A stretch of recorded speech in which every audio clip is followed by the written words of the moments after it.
Imagine um tempo em que a terra estava mergulhada no caos, onde não havia rei para guiar o povo, e cada um fazia o que parecia certo aos seus próprios olhos. Era um mundo sem ordem, sem liderança, e onde as consequências das ações humanas pareciam não ter limites.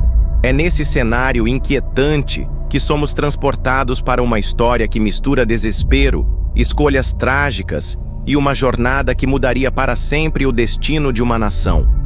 Tudo começa com um homem, um levita, um viajante que, como muitos de nós, busca resolver algo pessoal. Ele toma a decisão de ir atrás de sua concubina, uma mulher que havia fugido para a casa do pai, deixando para trás uma relação já marcada por tensão e distância. É uma escolha simples, aparentemente sem maiores implicações, mas que carregará desdobramentos que ninguém poderia prever. Mal sabia ele que, ao atravessar as colinas de Israel, estaria não apenas enfrentando um desafio familiar, mas se envolvendo em eventos que desnudariam o lado mais obscuro do coração humano.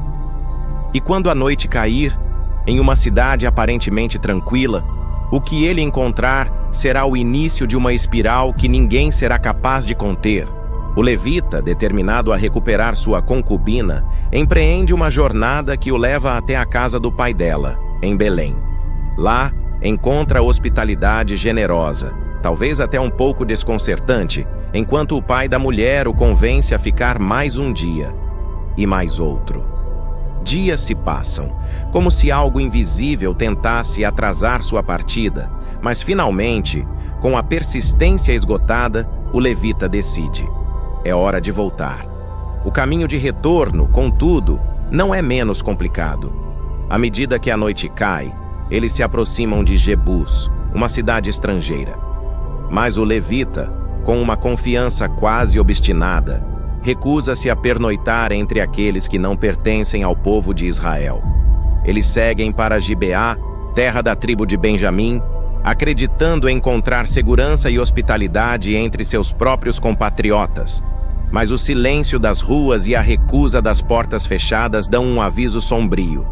Ali, a bondade não habita como deveria.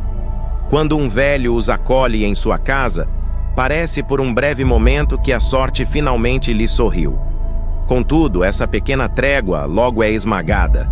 A noite avança e a paz é interrompida por batidas na porta, insistentes, ameaçadoras. Um grupo de homens da cidade exige algo impensável. O levita deve ser entregue a eles.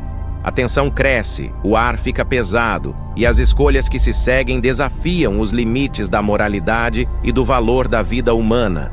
Mas o que acontece depois, nas mãos de homens dominados pela perversidade, é um grito desesperado contra a escuridão. As decisões feitas naquela noite não apenas selam o destino de uma mulher, mas colocam em movimento eventos que devastarão uma tribo inteira. E ainda assim, o que parecia ser o ápice da tragédia é apenas o começo de algo muito maior, que ecoará por gerações. Sob o céu silencioso de Gibeá, o levita, sua concubina e o servo encontram refúgio na casa do homem idoso. As chamas das lamparinas projetam sombras nas paredes, mas nenhuma delas é tão ameaçadora quanto as figuras que começam a se reunir do lado de fora. O bater na porta, primeiro hesitante, logo cresce em violência. É um som carregado de intenções perversas, um prenúncio da escuridão que espreita no coração dos homens.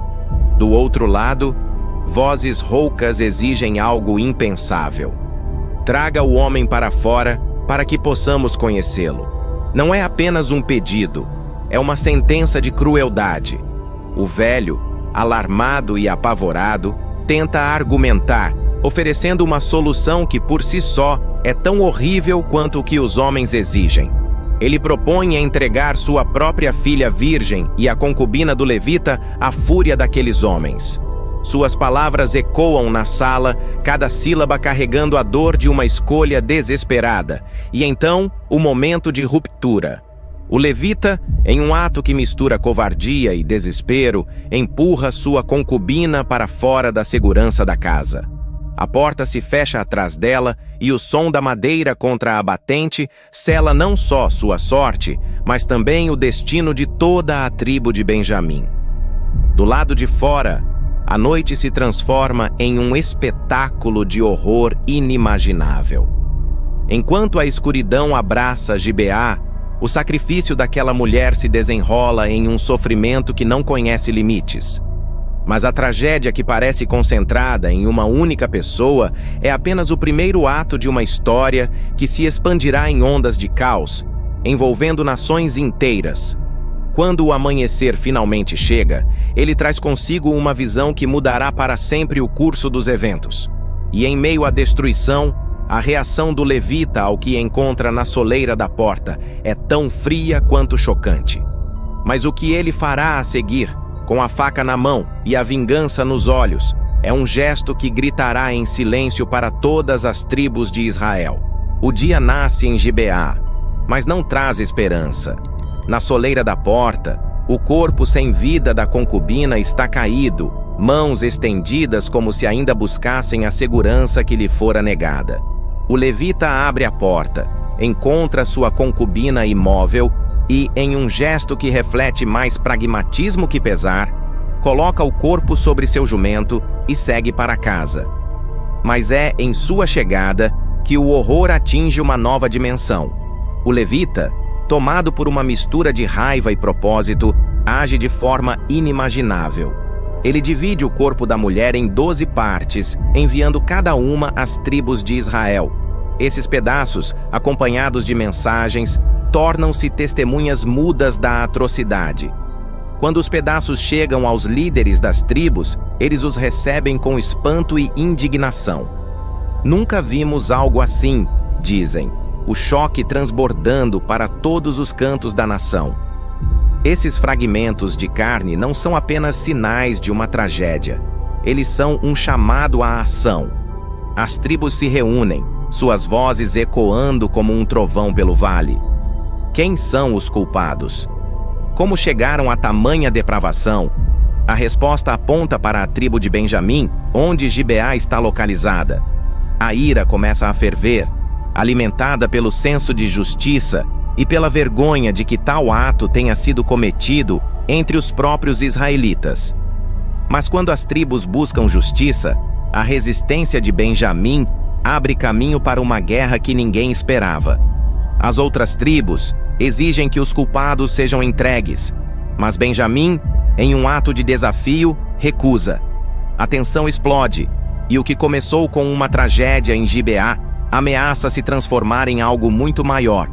Uma espiral de violência que colocará irmãos contra irmãos. Agora, com os exércitos se formando e o destino de uma tribo inteira em jogo, o sangue derramado em Gibeá torna-se apenas o prelúdio para a destruição que está por vir. O rugido das trombetas ecoa pelas montanhas de Israel. As tribos, unidas pelo horror compartilhado, marcham em direção a Gibeá. Uma coalizão de 11 tribos contra uma. Mas esta não é uma guerra qualquer. É uma guerra entre irmãos. Os campos, antes cultivados com esperança, agora se transformam em campos de batalha. A tribo de Benjamim, pequena em número, mas imensa em orgulho, se prepara para enfrentar o peso da fúria nacional. Eles não recuam, mesmo diante de adversidades esmagadoras. O que poderia motivar tamanha obstinação? Seria a vergonha de admitir seus crimes? Ou a lealdade cega àqueles que deveriam ser entregues à justiça? Seja qual for a razão, os benjamitas não cedem. Eles empunham espadas, montam suas defesas e se colocam como um baluarte contra a tempestade iminente. E então, a batalha começa. A terra treme com o impacto de soldados em marcha, os gritos de guerra rasgam o ar como lâminas. Mas não é uma luta limpa, honrada, é um massacre. As ondas iniciais favorecem Benjamim, que surpreende as tribos maiores com sua ferocidade e habilidade. Mas os números não mentem. Aos poucos, o cerco se fecha e a destruição torna-se inevitável. Milhares caem de ambos os lados e o sangue mancha o solo, como um lembrete cruel do preço de decisões erradas. No final, o campo está silencioso, exceto pelo som das respirações ofegantes dos sobreviventes. O custo foi alto demais, mas a tribo de Benjamim está à beira da extinção. Restam apenas 600 homens, sobreviventes que agora se escondem, protegendo as últimas fagulhas de sua linhagem. No entanto, a vitória traz um dilema terrível. Com as mulheres de Benjamim eliminadas e um juramento que impede as tribos de ceder suas filhas, os sobreviventes não têm como reconstruir sua tribo. E agora, entre os ecos da guerra, surge uma pergunta mais perturbadora. Como evitar que uma das 12 tribos de Israel desapareça para sempre? Os dias após a guerra são um mar de silêncio tenso. A poeira da batalha ainda assenta sobre os campos, mas a consciência das tribos começa a pesar. A vitória, conquistada com tanto sangue, tem um gosto amargo. Entre os 600 homens de Benjamim sobreviventes, ergue-se um medo palpável: o desaparecimento de uma tribo de Israel. Uma lacuna no plano divino. Os líderes das 11 tribos se reúnem em conselho, atormentados pelo dilema. Eles juraram solenemente que nenhuma de suas filhas seria dada aos benjamitas. Mas, ao mesmo tempo, a ideia de perder uma parte do povo escolhido é insuportável. A solução que emerge dessa reunião, porém, é tão controversa quanto os eventos que os trouxeram até aqui. A decisão é pragmática, cruel e cheia de ramificações. Eles identificam uma cidade, Jabes Gileade, que não participou da assembleia nem da guerra. Para punir essa omissão, enviam guerreiros para destruir os homens da cidade e poupar apenas as virgens. Assim, 400 mulheres são entregues aos benjamitas sobreviventes, como uma tentativa de reconstrução. Mas a matemática não mente. Ainda faltam 200 mulheres. E é aqui que o conselho propõe uma solução ainda mais sinistra. Um festival se aproxima, e as filhas de Siló dançarão nos campos, em celebração. Os líderes dão aos benjamitas uma permissão tácita para espreitar entre as sombras, raptar as mulheres que precisam e levá-las como esposas. Assim, dizem eles, o juramento será mantido e Benjamim não desaparecerá. As noites do festival são de celebração para uns, mas de desespero para outros. As danças são interrompidas por gritos quando os homens de Benjamim surgem das sombras, tomando as jovens à força, enquanto famílias e amigos assistem, impotentes. O plano foi executado, mas o que resta no ar é a pergunta inevitável: em que ponto a restauração se torna um novo tipo de tragédia? E enquanto o eco dessas decisões se espalha por Israel, uma verdade inquietante começa a emergir, uma que transcende os eventos de Benjamim, apontando para algo muito mais profundo e desafiador. Ao olharmos para os acontecimentos que se desenrolaram diante de nossos olhos, fica claro que a destruição gerada por uma única escolha errada reverbera muito além de quem a tomou. As tribos de Israel, no impulso de preservar a unidade, acabaram forjando uma nova tragédia, selando destinos e quebrando vidas no processo. O que começou com uma decisão impulsiva, sem consideração pelas consequências, acabou sendo um ciclo de decisões cada vez mais destrutivas, até chegarmos a um ponto de não retorno. Mas há uma mensagem ainda mais profunda nesta história: a graça de Deus, que se revela mesmo no meio do caos. Benjamim, embora marcado pelo pecado e pela violência, não foi apagado da história. Eles reconstruíram suas cidades, refizeram suas vidas, e de alguma forma, a nação, apesar das falhas, não se perdeu completamente. É uma lembrança de que, por mais que nossas decisões nos levem a lugares escuros, existe sempre uma oportunidade de restauração, uma chance de recomeço, mesmo que seja dolorosa e cheia de consequências. Esse é o reflexo do amor imenso e incondicional de Deus, que permite que, mesmo nas horas mais sombrias, haja uma luz no fim do túnel. Porém, a verdade permanece. Cada escolha, por mais pequena que pareça, traz consigo um peso que não podemos ignorar. E com isso, eu te convido a refletir sobre as escolhas que fazemos no nosso dia a dia. O que você tem feito para garantir que suas decisões não tragam consequências irreversíveis? Como a sua relação com Deus tem influenciado as suas escolhas? Se você está gostando desse conteúdo e quer continuar a mergulhar mais fundo nessas histórias que nos desafiam a pensar sobre a vida, deixe seu like e se inscreva no canal. Não se esqueça de comentar abaixo, pois adoraria saber o que você pensa sobre essa história e suas lições.